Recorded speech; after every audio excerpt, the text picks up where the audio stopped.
Chers amis, bonjour et bienvenue aujourd'hui à bord d'un petit avion Elixir. Elixir Aircraft, exactement. Et là, on est sur un avion de 4ème génération. Qu'est-ce que ça veut dire? Un avion 4ème génération, pour résumer, Xavier, en fait, la première génération, ça va être tous les avions qui vont être bois étoile, qui sont vraiment issus des frères Wright, Clément Ader, etc. Ensuite, la deuxième génération, c'est les générations américaines. Dans les années 30, beaucoup d'avions métalliques, typiquement les Cessna, les Piper, etc. Troisième génération, ça va être tous les avions dits en composite, mais on utilise toujours le même type de structure avec des nervures, des longerons. Quatrième génération 100% composite, mais ce qu'on appelle en one shot, c'est-à-dire ce sont des gros morceaux de monolithes, de monoblocs, comme dans les bateaux de course, et qui simplifient drastiquement la structure et donc la maintenance. Ça veut dire que là, logiquement, ton aile n'est qu'en un seul morceau. Exactement. En fait, pour résumer un petit peu, Xavier, en 9 morceaux, tu résumes 90% de l'Elixir, et c'est la valeur ajoutée. Elon Musk dit une chose très rigolote, the best part is no part. Pour un Elixir, c'est 700 références, quand globalement, dans l'aviation légère, on a à peu près de parts catalogue qui font jusqu'à 17 000 références. Ah oui, d'accord. Et ça change drastiquement la donne. Toi, t'es pilote d'essai, c'est ça? Pilote démonstrateur, j'ai pas fait les pneus. Voilà, pilote démonstrateur, c'est-à-dire quand le domaine de vol est ouvert, j'ai le droit de faire les vols. Et puis tous les vols tests d'usine, etc. C'est en partie mon travail. Eh ben écoute, je vois qu'on a un écran ultra moderne devant nous. Exactement, ce qu'on appelle un G3X, hein, qui se considère un petit peu comme une tablette, avec une multitude d'informations, simplifier encore, fluidifier la connexion entre finalement le pilote et son avion, avec une ergonomie extrêmement simplifiée, et c'est une valeur ajoutée absolue. Quand on regarde l'évolution dans les avions de ligne avec ce qui s'est fait entre une Caravelle et un A350, on est un petit peu dans cet esprit là aussi. Moi, ce qui m'épate, la première chose, c'est la visibilité, hein. Là, on est bien là. Un peu de vent aujourd'hui? Beaucoup, on a jusqu'à 30 gusting 40 avec quasiment 30 à 40 degrés par rapport à l'axe de piste. 70 km/h de vent, perpendiculaire à l'axe de piste.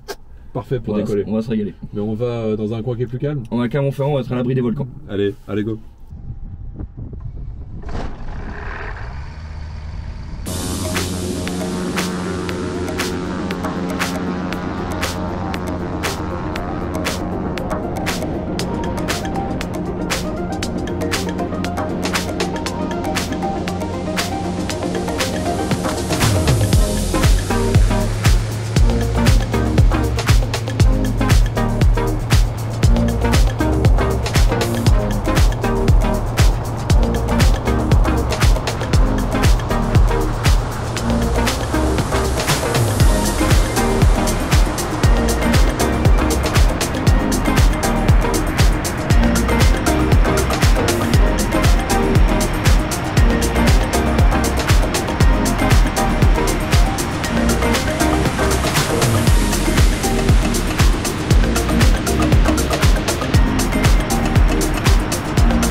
Et ben voilà. Eh ben franchement, c'est génial. C'est cool. Bah, alors, ouais. On a consommé Oui. combien? Exactement, il faudrait regarder le litrage, mais on doit être proche de... Alors je l'avais mis en partant de La Rochelle, donc tu vois je suis sur la partie engine. En partant de La Rochelle, en allant ensuite à Paris et en revenant à Clermont-Ferrand, on a consommé 55 litres. Là on vole de croisière. Oui, on a consommé 14,5 litres. C'est rien. C'est-à-dire que en croisant à 230-240 km/h. Et on avait le vent de face, Oui. et on était à moins de 7 litres au 100 Oui. sur le vol. Sur le tout le vol, et Ouais, ça donc change tout. Et on fait une vraie ligne droite, c'est-à-dire qu'on est beaucoup plus performant que n'importe quelle voiture. Et vent dans le dos. Et vent dans le dos, bah à l'aller j'ai mis 300 km/h, donc c'était beaucoup plus sympa. Eh bah écoute, franchement, c'est chouette. Il y a quelques petites spécificités sur l'avion, on peut faire un petit tour? Oui, bien sûr, On vous dit ça tout à l'heure? avec plaisir. Dis-moi, en termes de poids, de puissance, c'est quoi les ratios? Les ratios, globalement c'est un avion qui fait à peu près aux alentours un peu moins de 400 kg, où tu vas pouvoir embarquer 2 pilotes qui vont faire gentiment proche de 100 kg, plus les pleins et un peu de valise. Voilà, c'est un peu l'idée, c'est de partir sans compromis. Sur les spécificités, moi il y a des petits trucs comme ça qui m'attirent l'œil. Oui. Ce petit truc de métal là, Oui. qu'on voit ici, Oui.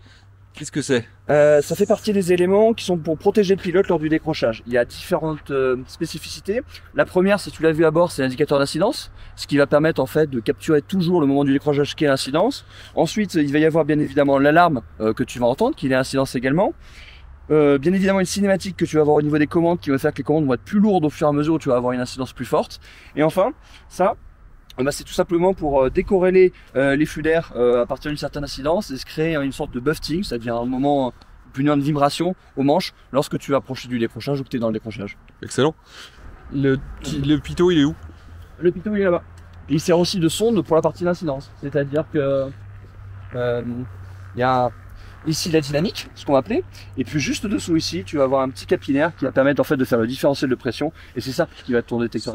C'est assez rare d'avoir ça en boudelle. Ça va comment? En boudelle, oui, ça dépend. L'important c'est du flux d'air. Ouais. En fait, pourquoi c'est en boudelle? C'est d'un point de vue maintenance, c'est beaucoup plus simple. C'est-à-dire qu'ici, on va sortir toute cette partie du saumon et notre mécano va accéder à tous les systèmes de l'aile juste sur cette partie-ci qui est une trappe en fait finalement, notamment la mise à l'air libre du réservoir, la partie électrique, le renvoi de commande pour les ailerons et également donc la pitot. Ouais, donc c'est là pour faciliter aussi la maintenance. Exactement. Okay, vous avez pris ça en compte. C'est vraiment la maintenance. Faut pas oublier qu'Elixir a été fondé par deux mécanos sur les 3 fondateurs et tout l'avion il est pensé pour la partie pilote, mais aussi pour la partie maintenance, c'est essentiel. Tu m'as dit dans l'avion qu'il y avait aussi un parachute? Oui, exactement. C'est de série ou c'est comme les vitres électriques teintées Il n'y a pas de pot d'échappement avec des dragons, des trucs comme ça. Non, en fait, tout est de série sur les équipements de sécurité sur Elixir. L'idée, c'est d'aller comme chez un concessionnaire automobile, c'est-à-dire pas de compromis, que ce soit sur les airbags, l'ABS ou ce genre de choses. Tout est de série, donc l'avion est équipé d'un parachute de cellules de base, comme les réservoirs anti-explosion qu'on a pu voir un petit peu tout à l'heure. Ça, ce sont des éléments clés sur la sécurité. Où il y a du vent. Alors attendez, est-ce qu'on voit quelque chose? Voilà, vous voyez cette petite mousse là? C'est quoi? C'est une sorte d'éponge? Alors c'est pas tout à fait une éponge parce que l'éponge fait de la rétention de carburant, là fait juste du ralenti de propagation de liquide. Ah, et puis accessoirement s'il y a des turbulences, je suppose que ça évite de trop secouer quoi. Exactement, ça évite de peu le ballast. C'est comme aussi cet avion est équipé de train automatique. C'est assez rare. Enfin, on en voit sur les Robins ou sur des avions d'ancienne génération mais qui sont assez lourds, mais sur les nouveaux avions on en voit de moins en moins parce que c'est assez lourd. Néanmoins, ça permet en fait d'avoir un avion qui va être résistant à l'impact lorsqu'on fait pas des vols d'atterrissage. D'accord, c'est un amortisseur amélioré. Exactement. Génial. Alors du coup c'est 100% français. Et on en est très fiers. C'est l'avion le plus moderne du monde.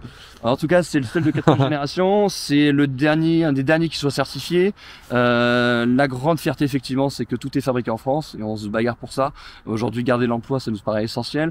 Donc, les 100 emplois qui sont pour construire l'avion sont tous à La Rochelle ou à Périgny, une petite ville juste limitrophe. Et c'est notre fierté, quoi, effectivement. Et donc là, effectivement, on voit qu'il n'y a pas un rivet sur toute la longueur de l'aile, il n'y a rien.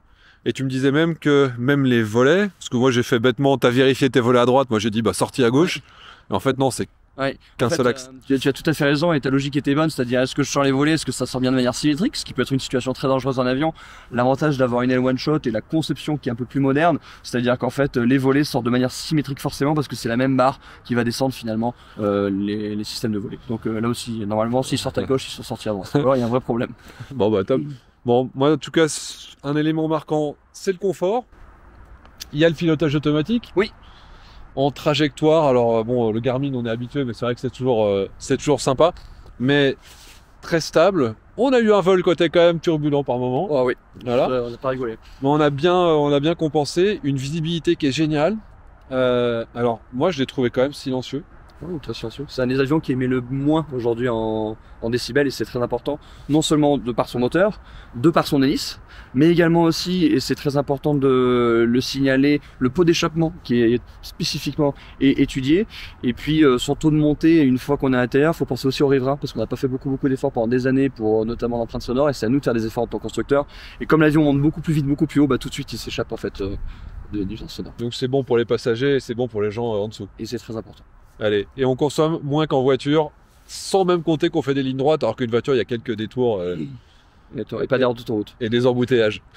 C'est ça. Écoute, c'était super.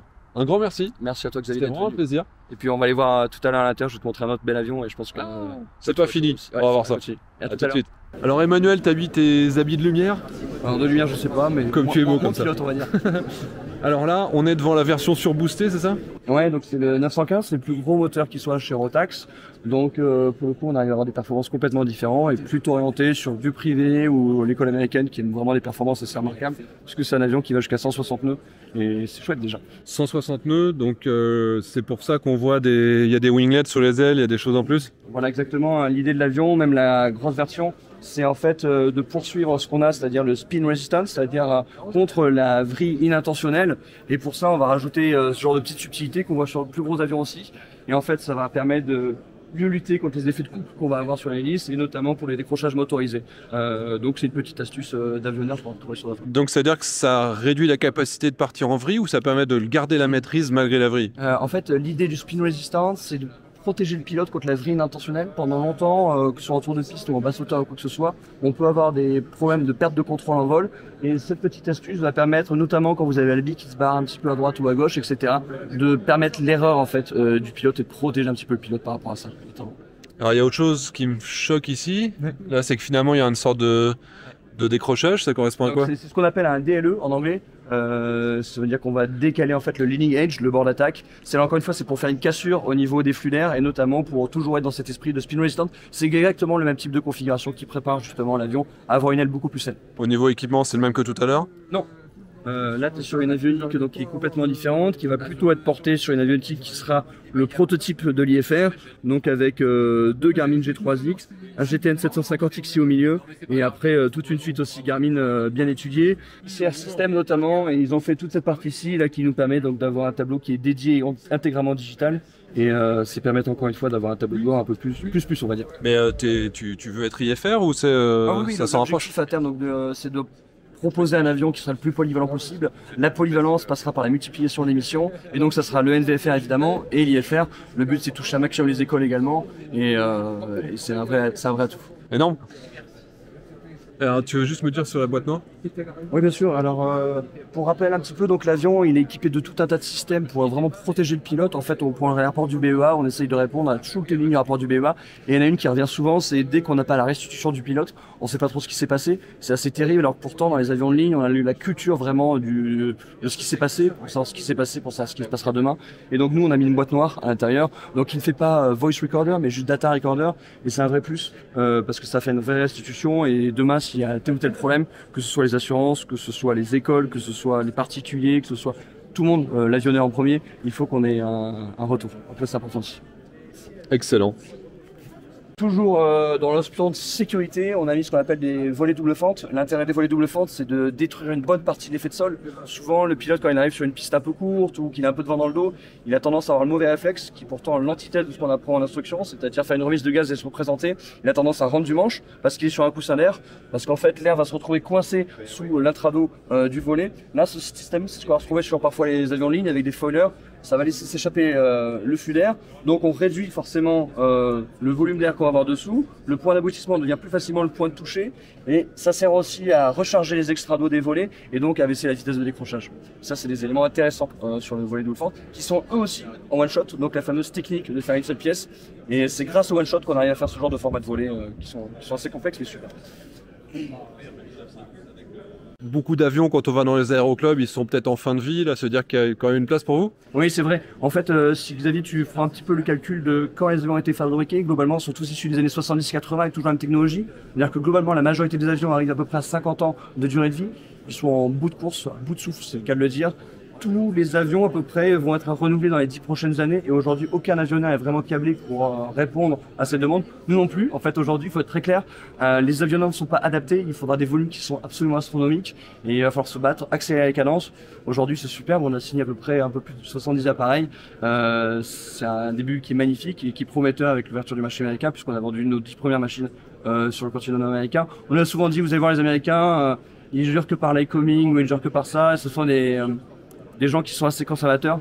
Bah, à force que non, puisqu'en à peu près en une semaine, on a fait 80 précommandes à Oshkosh. Ah ouais, énorme. Ils sont extrêmement ouverts et ils disent juste bravo. Donc, Ah bah félicitations. merci beaucoup. Allez, la petite voix de française qui part à l'international. Merci Emmanuel. Merci Xavier. On n'a pas précisé quand même que Emmanuel est pilote de démonstration. Donc après, pilote professionnel à la base, mais comme ça, il y a des belles choses à faire aussi avec cet avion, des Tours de France, etc. Exactement, il faut voyager. Il faut voyager, il faut prendre l'avion. Apprenez, allez dans les écoles, dans les aéroclubs, vous vous éclaterez. J'ai fait un super vol aujourd'hui. J'espère que ça vous a plu. C'est un super avion, c'est le futur de l'aviation.